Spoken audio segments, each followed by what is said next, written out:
La balado-diffusion de cette semaine est une présentation de JN Auto, vente et financement.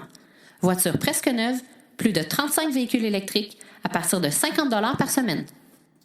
Voilà, c'est fait. On a les subventions de 5 000 $ pour les voitures électriques au Canada, à condition que le prix détaillé suggéré soit en bas de 45 000 $. La Ville de Laval et le circuit électrique lancent le projet Duo.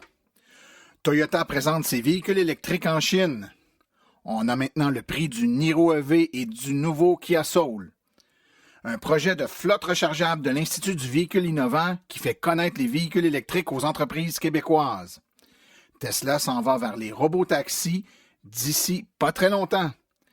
On parle des traitements à l'huile pour les véhicules électriques et de l'AGA de l'AVEC, pourquoi vous devriez y être, les événements à venir dans les prochaines semaines, tout ça et plus encore dans ce 55e épisode du balado Silence on roule.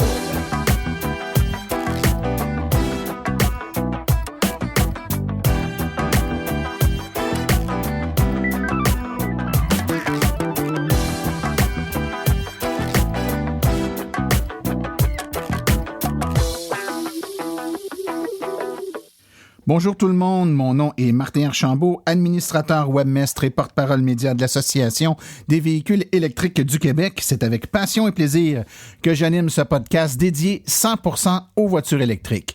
Eh bien, j'ai pas cherché longtemps avant de savoir ce que je vous raconterai aujourd'hui en introduction du podcast. L'élément marquant des 2 dernières semaines est sans contredit la confirmation et l'arrivée des détails de la mise en application de la subvention fédérale de 5 000 $ sur les voitures électriques. Donc, pour ceux qui n'auraient pas compris, là, je vous explique en gros, le gouvernement fédéral vient d'annoncer une subvention de 5 000 $, une subvention qui va s'ajouter, je tiens à le dire, aux 8 000 $ déjà disponibles pour les voitures électriques au Québec. Donc, dans le cas qu'on choisit une voiture électrique qui est conforme là, avec les règles, ben c'est 8 plus 5, donc 13 000 $ de rabais qu'on va avoir à l'achat d'un véhicule électrique. Dans le cas de la subvention fédérale, donc, ce 5 000 $-là est disponible à condition que le prix de détail suggéré par le fabricant pour le véhicule, si c'est un véhicule de 6 places et moins, là, il faut que ça soit 45 000 $ pour le prix de détail suggéré par le fabricant pour le modèle de base. Aller jusqu'à 10 000 $ d'option si vous ne prenez pas le modèle de base. Ça veut dire quoi? Ça veut dire que si vous prenez un modèle à 42 000 $, ben, il n'y a pas de problème, vous êtes en bas de 45 000 $. Et disons, par exemple, que vous décidez d'ajouter, vous prenez pas le modèle de base, vous prenez le modèle avec un peu plus d'options qui coûte 5 000 $ de plus. Donc, le 42 000 de base fait que votre véhicule est admissible à la subvention. Vous pouvez ajouter jusqu'à 10 000 d'options, vous ajoutez 5 000. Donc, dans votre cas, 42 plus 5, 47 000. Le véhicule est toujours subventionnable parce que même s'il coûte 47 000, le prix détail suggéré par le fabricant pour le modèle de base est en bas du 45 000. Il est 42 000 $. Donc, ça devient intéressant, ça élargit la fourchette des véhicules qui sont admissibles et par le fait même, plusieurs manufacturiers ont revu à la baisse le prix de détail suggéré du fabricant pour le modèle de base de leur véhicule électrique. C'est le cas du Kona, du Niro. Donc, on a élargi vraiment là, la fourchette des véhicules qui se conformaient. C'est donc maintenant là, une dizaine de véhicules tout électriques. Puis ici, on ajoute les hybrides branchables qui vont également être subventionnables à hauteur de 2 500 $. Ben, c'est une vingtaine et un peu plus de véhicules électriques ou hybrides branchables là, qui sont subventionnables par le gouvernement du Canada. C'est fort intéressant. Tantôt, j'ai dit que c'était 45 000 $ pour les 6 places et moins. En fait, si c'est un plus de 6 places, eh ben, on a augmenté la valeur de la subvention à ce moment-là à 55 000 $, donc le prix de détail suggéré par le fabricant. Ce que ça permet de faire, c'est d'inclure, par exemple, le Mitsubishi Outlander hybride branchable qui est un véhicule là, qui a plus de 6 places, donc qui va être subventionnable, même si son prix de détail suggéré par le fabricant est plus haut que 45 000. Là, la limite est montée à 55 000 avec un 5 000 $ d'option. Donc, ça rend le tout fort intéressant, ça élargit la palette et ça fait en sorte que maintenant, plusieurs véhicules électriques sont subventionnables à la hauteur de 13 000 $ lorsqu'on combine les deux subventions fédérales et provinciales. Évidemment, il y a des exclus de ça de par le prix de détail suggéré de leur véhicule. On parle entre autres de la Tesla, donc, ou même le petit modèle de Tesla 3 a un prix de détail suggéré par le fabricant là, quand on regarde le vrai prix et non pas le prix annoncé sur le site web qui tient compte des rabais de l'économie d'essence. Ben, on est un peu en haut de 45 000 $ et Tesla n'a pas encore baissé le prix, donc n'est pas éligible à la subvention. C'est la même chose pour la BMW i3 là, qui est en haut du 45 000, qui est le prix le seuil là, pour maximal qu'on peut atteindre pour être encore subventionnable. Donc, c'est déjà un pas dans la bonne direction. On est à l'AVEQ, en tout cas, content de cette mesure du gouvernement fédéral et ça devrait donner un bon coup de main aux électromobilistes qui hésitaient encore à faire le saut. J'ai décidé de vous présenter brièvement quelques calculs là, pour vous donner une idée de ce que ça a l'air avec ces subventions-là qui ont été annoncées dans les derniers jours. Alors, pour faire un calcul simple, ce qu'on va faire, c'est qu'on va supposer, par exemple, un véhicule électrique qui a un prix de détail suggéré par le fabricant de 42 800 $. C'est le cas, par exemple, de modèle intermédiaire de Nissan Leaf. Ben, à ce 42 800 $-là, on doit ajouter les taxes, donc les taxes de vente fédérales et provinciales. Ça monte très vite à des taxes. Hein? Mais ensuite, on enlève le 8 000 $ du provincial et le 5 000 $ du fédéral. Ça fait en sorte que cette voiture qui est à 42 800 $ avant taxe nous revient, après taxes et avec les subventions, à 36 422 $.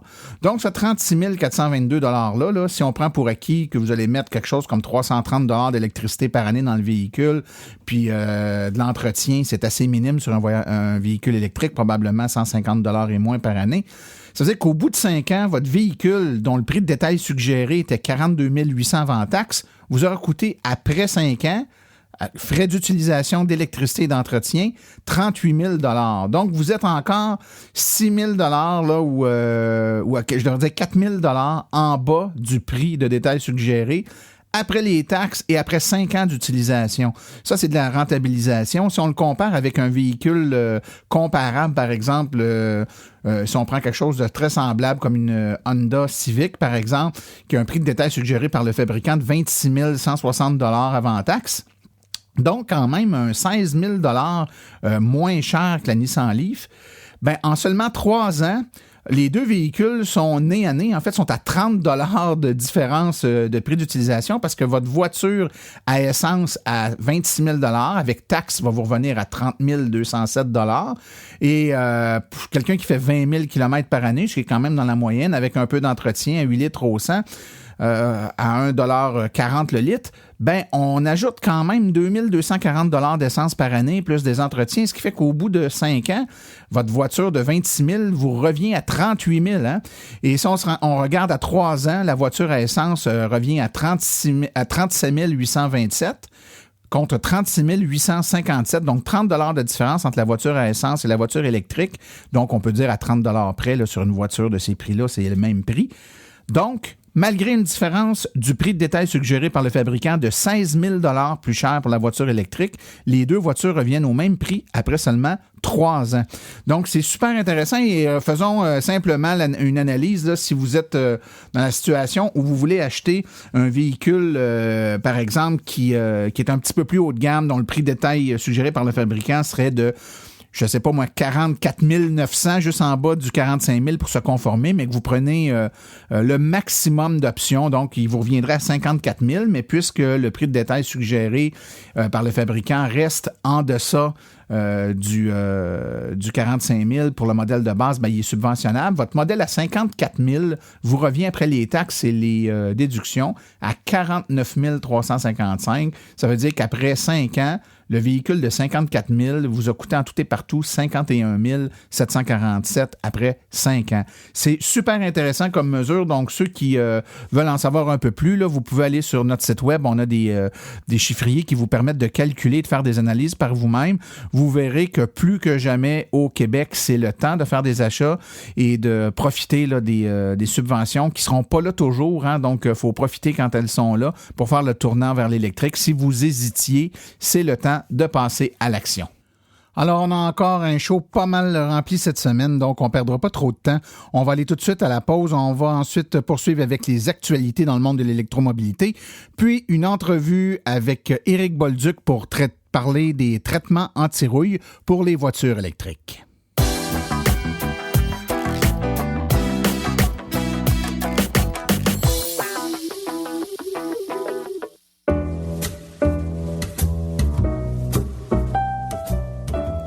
Vous avez une entreprise qui œuvre dans le domaine des voitures électriques. Vous aimeriez faire de la publicité là où l'auditoire est constitué à 100% d'adeptes de véhicules électriques? Écrivez-nous à info@aveq.ca afin d'avoir toutes les modalités de publicité, autant dans la balado-diffusion que sur notre site web et nos autres médiums.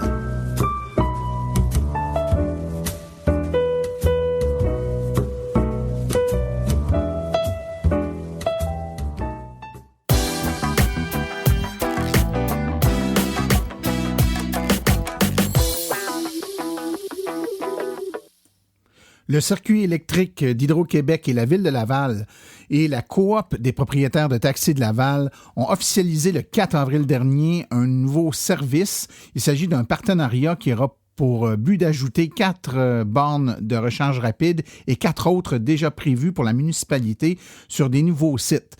Ainsi, les taxis pourront dorénavant profiter d'une priorité pour se recharger à ces bornes rapides, un nouveau service qu'on appellera le service Duo.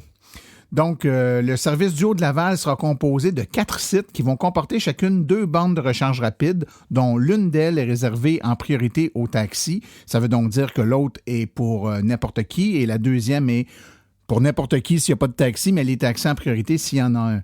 Donc, ces bornes se trouvent à l'Arena Heartland Monaghan, au complexe sportif Guimont, à la caserne des pompiers numéro 8 et à l'Arena Yvon Chartrand. Les bornes Duo s'ajoutent donc aux 26 bornes standards mises à la disposition des propriétaires de véhicules électriques sur différents sites, dis-je, de la municipalité. Et c'est à noter que dans le cadre de toute nouvelle construction ou rénovation ou lorsque l'opportunité d'aménager un stationnement se présente, la Ville de Laval s'assure d'y planifier que des bornes de recharge y seront installées. Toyota a présenté ses véhicules électriques, le CHR et le IZOA, dans le cadre de ses activités du jour d'ouverture du Salon de l'Auto de Shanghai 2019. Le CHR et l'IZOA seront les premiers véhicules tout électriques à être lancés en Chine par la marque Toyota et les nouveaux modèles devraient être disponibles à partir de 2020. Les autres stands de Toyota au salon incluent une variété de véhicules électriques tels que les premières versions du véhicule hybride électrique du RAV4 et de l'Alphard, ainsi que les véhicules électriques hybrides rechargeables Corolla et Livin PHEV qui seront lancés en mars 2019. Toyota a également présenté le Rhombus, un véhicule concept électrique développé par TMEC, le Centre de recherche et de développement de Toyota en Chine. Le Rhombus vise à répondre aux valeurs et au style de vie du constructeur, des conducteurs, nés après 1990.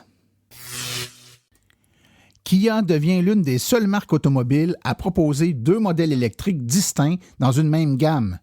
Le Kia Niro EV 2019 et le Kia Soul EV 2020 sont admissibles aux nouveaux incitatifs du programme fédéral. Avec les modèles à courte et longue portée disponibles, les Canadiens peuvent maintenant choisir un véhicule électrique le plus adapté à leur style de vie. Donc, le Kia Niro EV 2019 est disponible en 2 modèles bien équipés. Donc, le Kia Niro EV 2019 EX à 44 995 et le Kia Niro EV SX Touring 2019 à 53 995 $. Cet été, le Kia Soul EV 2020 sera disponible également en 2 modèles bien équipés, le Kia Soul EV Premium 2020 à 42 595 $ et le Kia Soul EV Limited à 51 595 $. Pour plus d'informations sur l'ensemble de la gamme Kia, veuillez visiter le site média de Kia Canada à kiamedia.ca.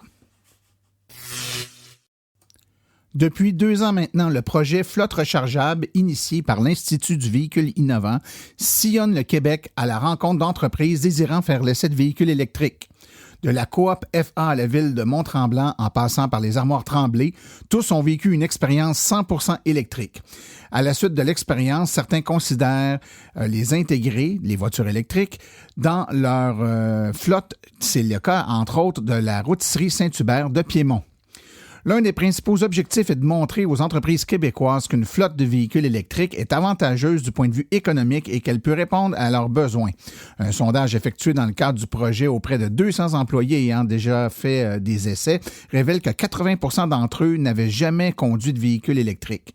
De plus, Plusieurs d'entre eux avaient des appréhensions avant de débuter l'expérience, notamment en ce qui concerne l'autonomie de la batterie. Certains des craintes, entre autres chez Vidéotron, nous dit M. Martin Dagenet, superviseur acquisition et disposition des véhicules. Les employés ont participé au projet et ils avaient peur de manquer d'autonomie alors que personne n'a été proche d'en manquer. Il est intéressant de constater qu'à la fin des essais, 75% des employés n'ont vu aucun changement dans leur efficacité au travail et 80% d'entre eux pensent que le véhicule électrique pourrait convenir aux besoins de leur entreprise. C'est lors d'une présentation aux investisseurs que le PDG de Tesla, Elon Musk, a présenté ses plans visant essentiellement à faire passer la société d'un constructeur automobile traditionnel à un opérateur de robotaxi autonome.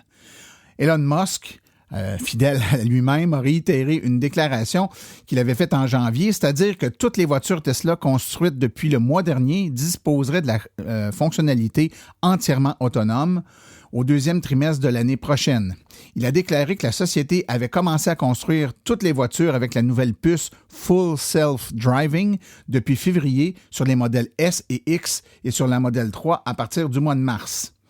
Il a reconnu qu'il devrait obtenir l'autorisation légale pour permettre une autonomie totale aux conducteurs qui désirent se désengager ou s'endormir et que les voitures puissent éventuellement être construites sans volant ou pédale, mais il se dit convaincu que la société possédera au moins une centaine de ces voitures qui opéreront dès l'année prochaine dans certains secteurs.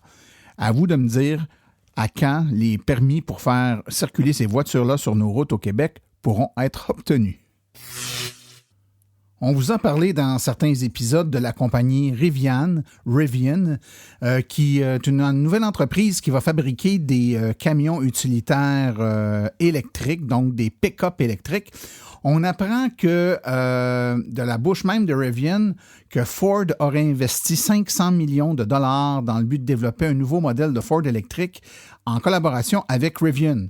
Rivian a également obtenu un investissement de 700 millions de dollars qui venait principalement d'Amazon et de quelques autres partenaires mineurs. Donc, l'entreprise aurait entretenu des entretiens avec General Motors plus tôt dans l'année. Le PDG de Rivian, M.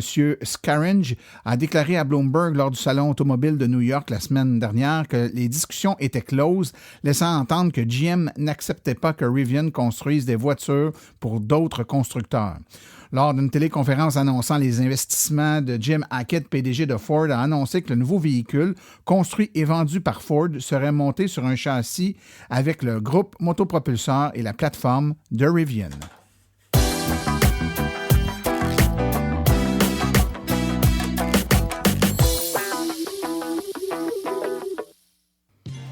Hey, vous aimeriez ça venir au Salon du véhicule électrique de Québec? C'est un salon qui va avoir lieu, je vous le rappelle, du 24 au 26 mai prochain. C'est au Centre des foires de Québec. Je fais tirer des paires de billets pour les auditeurs de Silence on roule. C'est très facile. On est dans l'épisode 55, donc vous devez m'envoyer un courriel à martin@aveq.ca dans lequel vous allez inscrire les deux choses suivantes.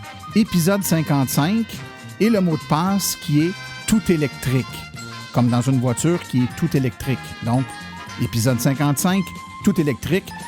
Vous accompagnez ça évidemment de votre nom, votre adresse postale complète de façon que je puisse vous envoyer les billets par la poste. Donc, les deux premières personnes qui m'envoient un courriel à martin@aveq.ca avec dans le corps du message l'épisode 55 et le mot de passe tout électrique se mériteront une paire de billets pour le Salon du véhicule électrique de Québec. C'est pas plus compliqué que ça et c'est réservé à mes fidèles auditeurs. J'ai pas annoncé la promotion.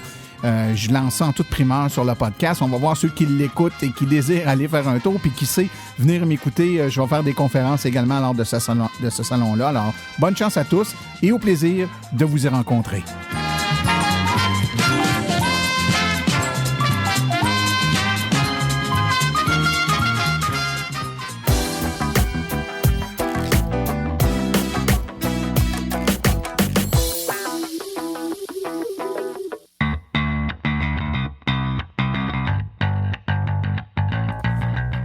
Vous êtes intéressé à faire le saut pour une voiture électrique? Vous considérez choisir une voiture d'occasion? Rendez-vous chez JN Auto. Avec plus de 35 modèles presque neufs en stock, c'est définitivement le chef de file lorsque vient le temps de vous procurer un véhicule électrique. En plus des prix déjà très compétitifs, JN Auto offre un rabais exclusif aux membres hors de l'Association des véhicules électriques du Québec. Une réduction supplémentaire de 299 $ plus taxes sur le prix affiché au financement d'un véhicule entièrement électrique ou hybride rechargeable. Consultez notre liste de voitures au www.jnauto.com.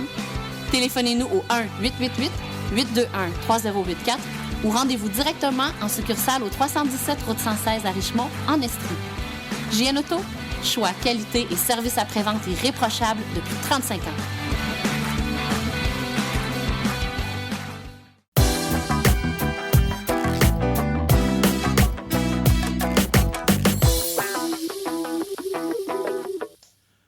Alors voilà un sujet que ça fait, oh mon Dieu, au moins 1 an qu'on m'écrit pour qu'on puisse traiter de ce sujet-là. Puis je pense que le moment est venu de le faire. Je suis avec nul autre que Éric Bolduc de Antirouille Bolduc. Bonjour Éric. Bonjour Martin. Écoute, l'antirouille est un sujet qui fait beaucoup jaser pour toutes sortes de raisons. Puis aujourd'hui, j'ai le goût, ensemble, qu'on fasse le tour de la situation puis qu'on donne la bonne information aux auditeurs pour qu'ils soient capables de se faire une tête sur ce qu'est l'antirouille et ce qu'on doit retenir de tout ça. Donc, dans un premier temps, Éric, ça fait un bout de temps, toi, tu es spécialisé en antirouille. Ça fait combien de temps que vous faites ça de l'antirouille chez vous? Chez nous, ça fait 45 ans, mais moi, ça fait 21. J'ai commencé à 19 ans, donc ça fait un bail, là. Donc, c'est une histoire de famille. Oui, en plein ça. Mon père a starté ça dans les années 75. Il y avait vraiment des gros problèmes de corrosion. Il y avait beaucoup de chemin de terre. Donc, les voitures là, de 2-3 ans avaient déjà des gros signes de rouille. Donc, mon père a été avant-gardiste. Il a décollé un commerce dans l'antirouille. Excellent. Donc, l'antirouille, ça te connaît. J'imagine que dans ces années-là, c'était pas des autos électriques qu'on traitait. Maintenant, vous traitez aussi des autos électriques. Mais avant qu'on se lance dans la spécificité de la voiture électrique, parle-nous donc d'un traitement à l'antirouille, là, c'est quoi? Là? Il y a des affaires que c'est à tous les ans, il y a des affaires que tu le fais une fois, puis c'est bon pour tout le temps. Parle-nous donc de la différence entre ces différents types-là, puis toi, ce que tu fais, puis pourquoi tu le fais comme Parfait. Ça. Effectivement, l'antirouille, c'est une jungle, je le dis depuis toujours. Il y a des traitements annuels assez permanents. On est tous perdus là-dedans. Évidemment, j'ai ma recette, j'ai mon secret. Un antirouille, c'est un entretien. C'est pas d'autre chose. On peut pas faire un antirouille une fois puis penser que ça va être bon pour la vie de la voiture. Ça n'existe pas. Il y a des antirouilles annuels qui est vraiment supérieur aux antirouilles permanentes. Moi, dans mon cas, le traitement est bon. C'est une période quand même assez logique, là, 6 ans. Toutes les cavités intérieures, tout ce qui ne voit pas l'eau directement, là, ça n'a pas besoin d'être traité à chaque année. Quand c'est bien appliqué, évidemment. Mais par contre, le dessous, on est au Québec, on ramasse, on roule dans beaucoup de terre, de sable, d'épandage. Donc, on n'a pas le choix de refaire une révision. Un nettoyage s'impose et on refait le dessous là, périodiquement. Dans mon cas, c'est aux 2 ans. OK. Puis sans rentrer dans ta recette secrète, là, on ne veut pas savoir les ingrédients que tu mets dedans, mais ce qu'on pulvérise, c'est quoi? C'est de l'huile? C'est de la graisse? Comme type de produit, c'est quoi? Bien, il y a plusieurs produits sur le marché, évidemment. Il y a des cires, des paraffines, des huiles, des goudrons. Le mieux reste toujours l'huile. On peut... Je ne traite pas sur ce qui est biodégradable parce que ce qui est biodégradable finit par changer pas priorité, mais de propriété. Moi, c'est un mélange d'huile, tout simplement. Donc, l'huile rend ta pièce imperméable. C'est l'avantage d'une huile qui se promène, a l'avantage de justement rentrer entre les joints de tôle. Donc, c'est ce qu'on veut, autant les cavités intérieures que la surface. Si, exemple, il y a un débris, il y a une roche qui cogne autour de ton véhicule, l'huile peut refermer le trou, tandis qu'une paraffine trop solide ne le fera pas. OK. Excellent. Ça, c'est très clair. Maintenant, une autre petite question. Faire traiter sa voiture, bon, maintenant, les gens qui écoutent le podcast, puis sûrement plusieurs personnes qui vont te voir maintenant parce que tu es connu dans cette clientèle-là, c'est des gens qui ont des voitures électriques. Donc, souvent, ce qu'on entend, c'est l'antirouille pour les voitures électriques, c'est pas ben bon parce que les produits qui shootent, ça s'en va dans les circuits électriques ou dans les fils électriques. Tu sais, puis je dis ça en même temps, puis je me retiens pour pas rire parce que le tout d'une auto électrique, c'est pas comme si c'était plein de fils électriques, là. Mais il y a une perception que électricité et antirouille pourraient ne pas faire bon ménage. Peux-tu nous parler un peu de ça? Oui, effectivement. J'ai commencé, moi, dans le fond des années, début des années 2000, à traiter justement des Prius de Toyota. Et j'entendais déjà des commentaires à ce sujet, là, que c'était dangereux, qu'on pouvait briser la garantie. Mais en réalité, une voiture électrique hybride, c'est la même chose qu'une voiture à essence, on ne se le cachera pas. Une voiture électrique, c'est tellement plus simple pour moi de traiter. Il y a tellement de moins de choses à faire. Attention, il n'y a pas de... Bref, il y a beaucoup moins de composantes. Le filage, il suffit de ne pas en mettre dessus, puis c'est réglé. Là. La solution, c'est juste ça. Là. C'est juste qu'il y a plusieurs compagnies qui vaporisent là, à large là, avec un genre de jet à peinturer, si on veut, à bric-à-brac. Là. Donc, c'est sûr que dans ce temps-là, il peut y avoir de l'huile qui va sur des composantes électroniques ou des fils. Mais encore là, je n'ai jamais vu de fil fondre depuis 20 ans. Même avec des antirouilles qui sont plutôt corrosifs, pas corrosifs, mais beaucoup à base de solvant. J'ai jamais vu de fil endommagé depuis toujours. J'ai jamais non plus eu de clients qui ont eu de problèmes, ni chez nous, ni ailleurs. Là. C'est pas drastique comme traitement, là, un antirouille. OK. Fait que je comprends bien, il y a une question de... Quand tu vaporises ou que tu appliques le produit, c'est fait avec un certain degré de précision, mais même si ce degré de précision-là t'es pas respecté, c'est pas la fin du monde. Donc, la perception que le produit va détériorer ce qui est pas du métal quand ça va être pulvérisé dessus, c'est une croyance, mais c'est pas vrai. Il n'y a pas de danger de détruire le dessous de l'auto par le produit comme tel. Il y a quand même certains produits qui sont très... actifs côté caoutchouc. Ça, il y en a plusieurs qui ont déjà fait traiter dans le passé puis qui ont vu des moulures de portes là, pendre en dehors des cadrages, des caoutchoucs là, pour sceller les portes. Ça s'est déjà vu. Pas chez moi. C'est pas le genre de produit que j'utilise, évidemment. Mais de dire qu'un connecteur n'est plus étanche parce que l'huile l'a rendu inefficace ou a brisé le seal, ça, j'ai jamais entendu parler de ça. Là. OK. Donc, ça vient régler cet aspect-là. Donc, les produits que tu utilises fonctionnent très bien avec les voitures électriques. Donc, il n'y a pas de contre-indication physique. Là. Tant que la job est bien faite, ce que tu fais, il n'y a pas de problème. Les gens n'ont pas à avoir peur. Honnêtement, excuse-moi, Martin, ni le mien, ni les autres. Je ne crois pas qu'un produit anti-rouille pourrait endommager vraiment une voiture électrique. Là. Même si c'était vaporisé, je veux dire, je peux mettre ça tout de mon côté puis dire, venez chez moi, j'ai le meilleur produit du monde. Mais le problème, c'est pas le produit, c'est l'application. Dans tous les cas, là, peu importe l'antirouille, la qualité d'un traitement qu'on veut, c'est pas le produit. Oui, il y a une bonne importance, mais c'est vraiment le temps d'aller porter le produit au bon endroit puis vaporiser les pièces qui en ont besoin, évidemment. C'est ça, excellent. Peut-être qu'une partie de la réponse à pourquoi les gens ont cette crainte-là, c'est un peu la prochaine question que je vais te poser, c'est-à-dire... on entend beaucoup que les manufacturiers, mais particulièrement les concessionnaires, vont dire aux gens qui achètent la voiture, si tu la fais traiter, la garantie ne sera pas respectée. Donc, la perception, fausse ou vraie, tu nous le diras, que les garanties sur les voitures électriques, à tout de moins, ne seraient plus valides si on fait traiter notre voiture à l'huile. Peux-tu nous parler un peu de cet aspect-là? Oui, évidemment. Encore une fois, on parle de choses pour en parler, mais ça ne s'est pas réellement vu. J'ai plusieurs clients, moi, qui ont eu des réparations majeures sur leur propre véhicule électrique, puis la garantie a toujours été active sans problème. C'est sûr, encore une fois, les concessionnaires ou les manufacturiers qui envoient le message à leurs concessionnaires, c'est sûr qu'ils ne peuvent pas permettre ou de recommander l'antirouille parce qu'il n'y a pas de standard dans l'antirouille. Fait qu'à partir de là, ils se protègent tout simplement pour ne pas jouer pour pas jouer à l'avocat et au coupable. Ils n'ont pas le temps de jouer avec ça. Fait que eux, pour ne pas entretenir de problème, ils disent tout simplement faites-le pas. Là. Oui, c'est ça. Ils prennent pas de chance, étant donné qu'il y a des jobs bien faits, des jobs moins bien faits. Ils veulent pas commencer à se faire une liste des bons puis des pas bons. Fait qu'il y a mieux dire faites-le pas, comme ça vous allez jouer safe. Assurément, mais par contre, de perdre ta garantie globale parce que tu as fait un anti-rouille, ça, j'ai jamais vu ça. Si, exemple, l'anti-rouille endommage une pièce, évidemment, je serais le premier à vouloir rembourser mon client parce que c'est moi qui ai créé un dommage.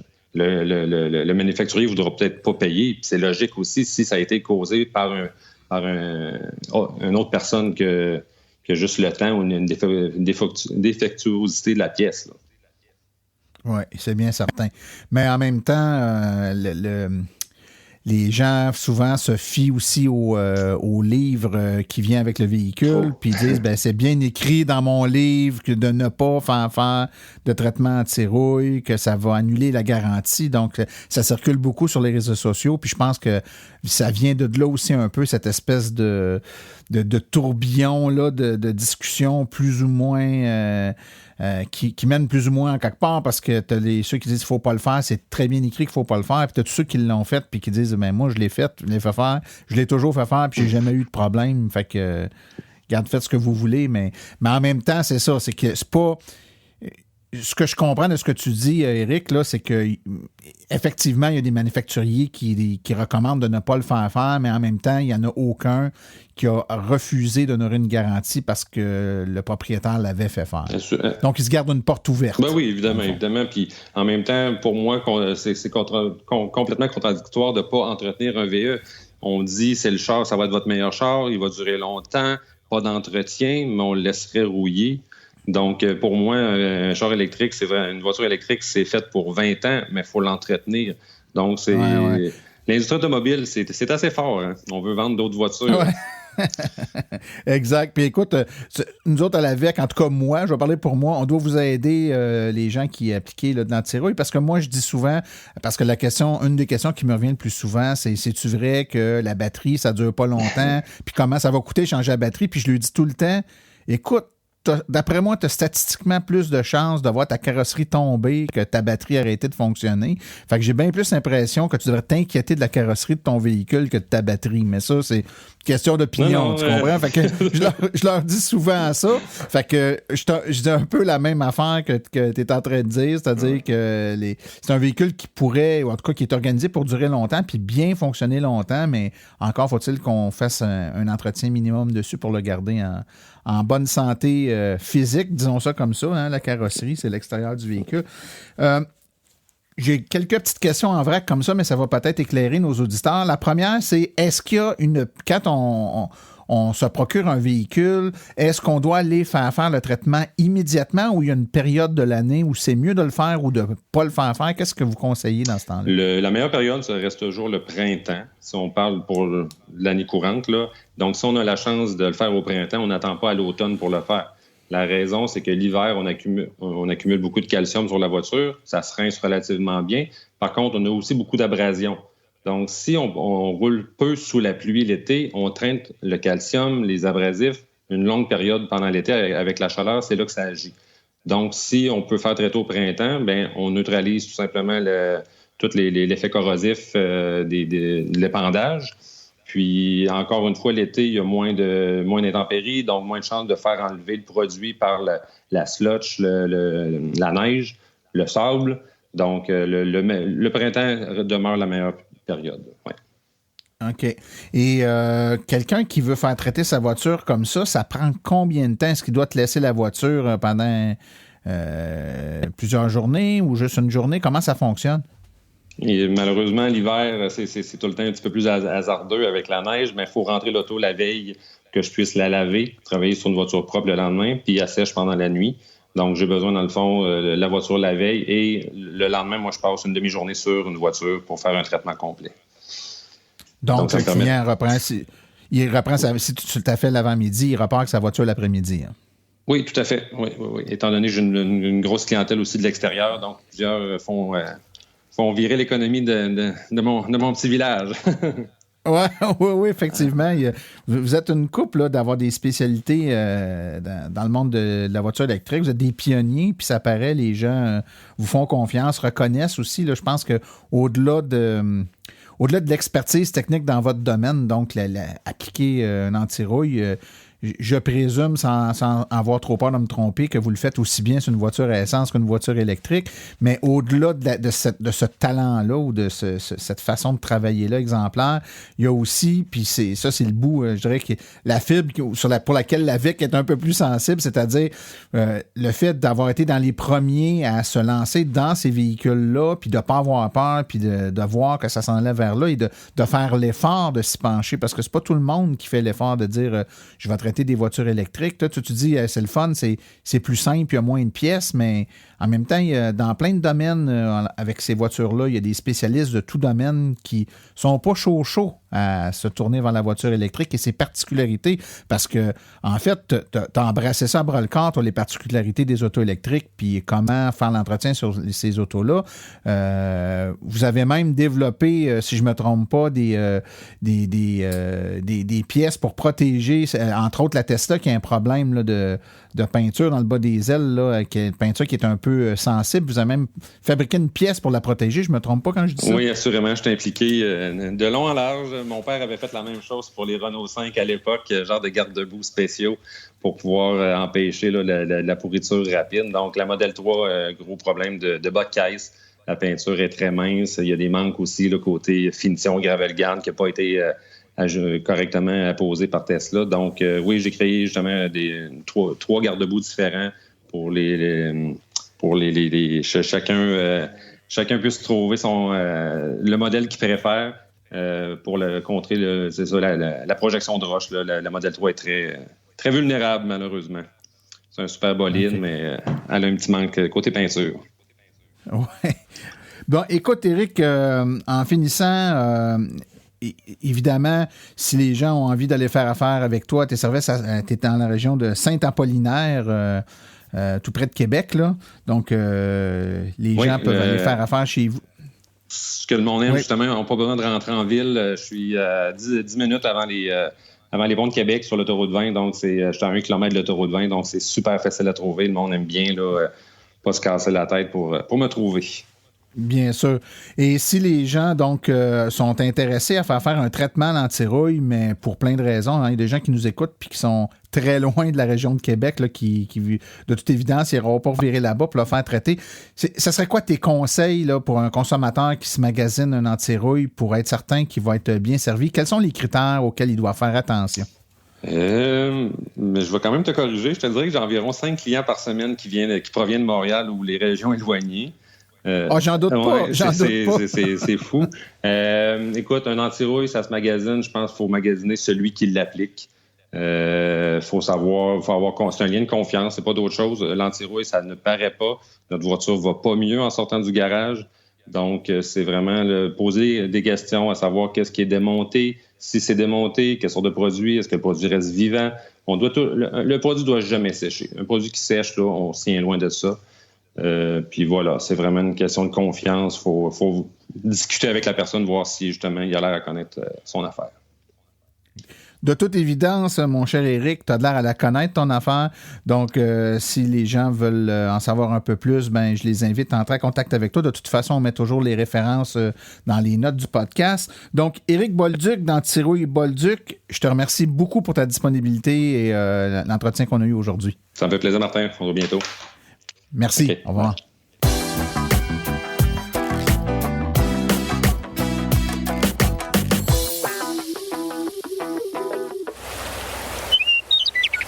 Rouler vert avec Stéphane Levert. Bonjour, ici Stéphane Levert et bienvenue à ma 3e chronique Rouler vert. Enfin, vivement l'arrivée du printemps, mon premier hiver au volant d'un véhicule électrique en a été pas la moitié d'un. Pour ma part, j'en ai déjà profité pour aller faire une balade et faire rayonner mon collant de l'AVEC du côté de la belle ville de New York. J'y reviendrai peut-être dans une prochaine chronique. Pour ma chronique de cette semaine, avec l'arrivée prochaine de l'Assemblée annuelle de l'AVEC 2019, j'ai choisi de vous parler de ma première assemblée que j'ai assistée l'an dernier. Pour ceux qui n'ont pas encore pris la décision d'y assister, je vous le recommande grandement. C'est une occasion unique de se retrouver entouré par de purs passionnés de véhicules électriques. Si votre situation s'apparente à la mienne, je suis pas mal le seul de ma gang dans mon entourage, alors c'est pas mal la seule journée de l'année où je peux me lâcher lousse. Et plus concrètement, il est très agréable de pouvoir rencontrer en personne des figures connues de l'association telles que Simon-Pierre Rioux, Martin Archambault, Jean Gariépy et le reste des administrateurs. Il est aussi fort intéressant de voir défiler chacun des directeurs régionaux et de voir un résumé de toutes les activités qui ont été organisées aux 4 coins du Québec pendant l'année. On peut constater comment que les bénévoles de l'association sont très dévoués à la cause et c'est le moment idéal pour leur démontrer notre appréciation de leur travail. Le but principal de l'Assemblée est bien évidemment de participer au processus d'élection des administrateurs. Et c'est un exercice très enrichissant, surtout si, comme moi, jusqu'à l'Assemblée de l'an dernier, vous n'aviez jamais participé à un tel processus. On peut facilement comprendre que tous les candidats ont passé plusieurs heures à préparer leur passage devant l'Assemblée et leur désir d'être élus laisse transparaître qu'ils ont tous l'association très à cœur. Et pour bien finir cette journée, tous ceux qui se déplacent auront la chance d'entrer gratuitement au Salon du véhicule électrique de Montréal suite à l'Assemblée. Si vous êtes comme moi, d'avoir la chance de voir de près tous les modèles au même endroit, c'est une occasion unique à ne pas rater. Comme l'an dernier, je vais probablement encore cette année en profiter pour me laisser tenter par un petit essai routier d'un nouveau modèle sur place. C'est pas ce qui manque en 2019. Donc si comme moi vous y serez et que vous êtes un auditeur du podcast, si vous détectez mon nom sur mon badge, n'hésitez pas à m'arrêter pour faire un brin de causette. Alors d'ici à l'Assemblée ou pour ceux qui n'y seront pas, je vous dis à la prochaine chronique, mais d'ici là, bonne route!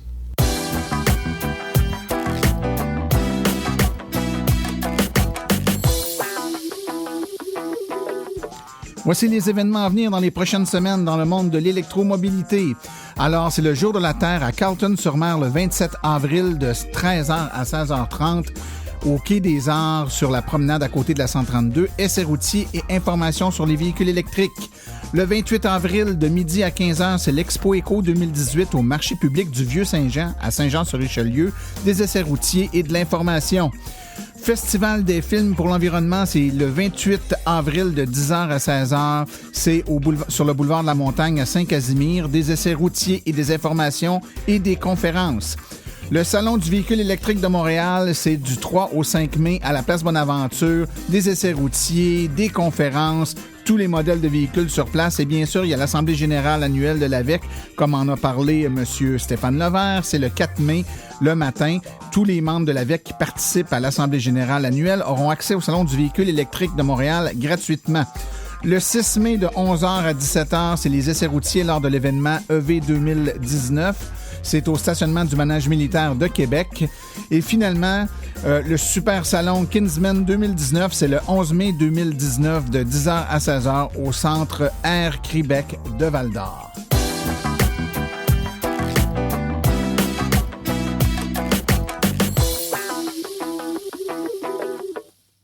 Ceci conclut la présente balado-diffusion. L'AVEC remercie tous les collaborateurs, particulièrement aujourd'hui Stéphane Levert et Éric Bolduc pour leur participation.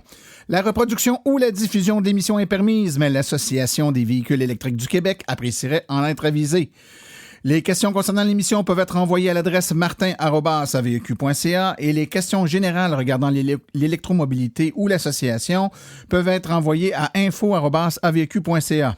Pour vous renseigner et avoir accès à toute la documentation de l'AVEC, visitez notre site web et je vous rappelle que pour vous faciliter la tâche, vous avez accès sur notre site aux archives de nos balados ainsi qu'à des hyperliens vers les sites web mentionnés aujourd'hui, le tout directement au www.aveq.ca/silence. Mon nom est Martin Archambault et d'ici le prochain balado, j'espère que vous attraperez la piqûre et direz vous aussi, silence, on roule.